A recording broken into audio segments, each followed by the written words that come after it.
நாளை என் நெஞ்சில் கொடியிருக்கும்.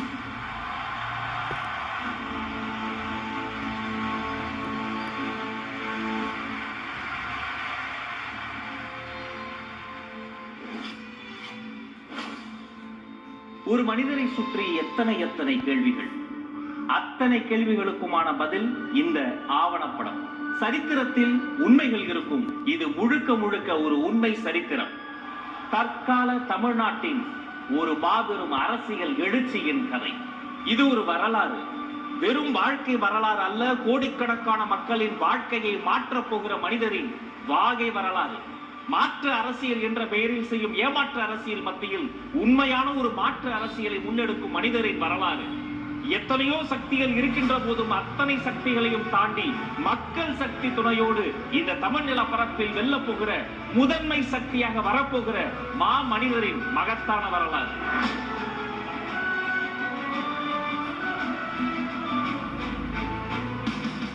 தளபதியின் பயணம் இன்று நேற்று தொடங்கியது கிடையாது. அவருடைய வாழ்க்கை என்பதே தனி வரலாறு. அத்தனை சுலபத்தில் ஒரு ரசிகர் மன்றத்தை யாராலும் தொடங்க முடியாது. இந்த மண்ணுக்கும் மக்களுக்கும் யாராவது சேவை செய்தால்தான் இளைய தளபதி விஜய் ரசிகர் மன்றம் என்ற போர்டையே வைக்க முடியும் என்பது எழுதப்படாத விதி. அன்னதானம், இரத்த தானம், இலவச நோட்டு புத்தகம் தருவதுன்னு போட்டி போட்டு சேவைகள் செய்தவர்கள் தளபதியின் ரசிகர்கள். 90களின் பிற்பகுதியில் ரசிகர் மன்றங்கள் தொடங்கி ரசிகர் மன்றங்களை நற்பணி மன்றங்களாக மாற்றி நற்பணி மன்றங்களை நற்பணி இயக்கமாக மாற்றி காட்டிய மாஸ்டரின் பெயர்தான் தளபதி. எல்லோரும் பிறந்த நாள் அன்று கோயிலுக்கு போவார்கள். தளபதியோ மருத்துவம் இந்தியா சந்திக்கும் தருவார்கள். அந்த தங்கம் அந்த குழந்தையின் வீட்டில் அப்படியே தங்கும். அதனால் தான் அது தங்கம். மன்றத்தின் சார்பில் பல ஊர்களில் இலவச மருத்துவ முகாம்கள் நடத்தினார்கள். சாதி, மதம், இனம் என யாரையும் பிரித்து பார்க்காத தளபதியின் ரசிகர்கள் இரத்த தானத்தை கொடுத்து கொண்டே இருந்தார்கள். தென்னிந்தியா முழுக்க யாருக்கு எப்போது எங்கு ரத்தம் தேவைப்பட்டாலும் உடனே அவர்கள் அலைபேசியில் அழைக்கும் இடமாக தளபதியின் ரசிகர் மன்றங்கள் தான் இருந்தன.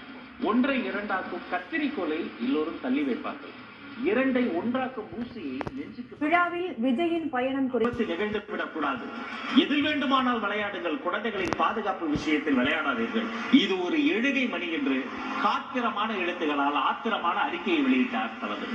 உணவு உண்ணும் ஒவ்வொருவரும் கொண்டாடும் ஒரு விழா பொங்கல் திருவிழா. அதையொட்டி இந்திய அரசு வெளியிட்ட சிறப்பு தபால் தலை. 2006ஆம் ஆண்டு அதை வெளியிட்டது அன்றைய பிரதமர். அதை முதலில் பெற்றுக் கொண்டது நம்முடைய தளபதி. இஸ்திரி போடும் தொழிலாளிகளின் வயிற்றில் சுருக்கங்கள் என்ற ஒரு ஹைக்கூ கவிதை இருக்கிறது. ஒரு இஸ்திரி பெட்டி என்பது பல பேர் குடும்பத்தையே மாற்றக்கூடியது.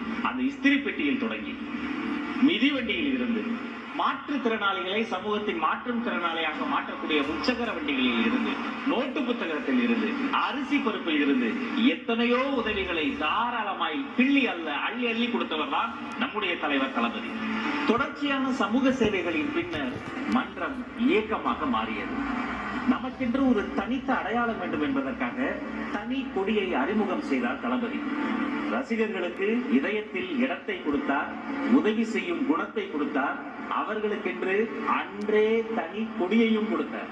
அதுதான் உழைத்திடு, உயர்ந்திடு, உன்னால் முடியும். அருப்புக்கோட்டை, ஈரோடு, பொள்ளாச்சி, கிருஷ்ணகிரி, வேலூர், தஞ்சாவூர், மதுரை, திருச்சி, பாண்டி, புதுக்கோட்டை, தமிழகத்தின் பல ஊர்களுக்கும் நேரில் வந்து நலத்திட்ட உதவிகளையும் செய்தார். ஹீரோவா ஜீரோவா என்ற விழிப்புணர்வு காணொலியில் நடித்து கல்வி சார்ந்த முன்னெடுப்பிற்கு உறுதுணையாக நின்றார். மைதானத்தில் மட்டுமல்ல, படிப்பிலும் கில்லியாக இருக்க வேண்டும் என்று பள்ளி கல்வி முக்கியத்துவத்தை மாணவர்களுக்கு சொல்லிக் கொடுத்தார்.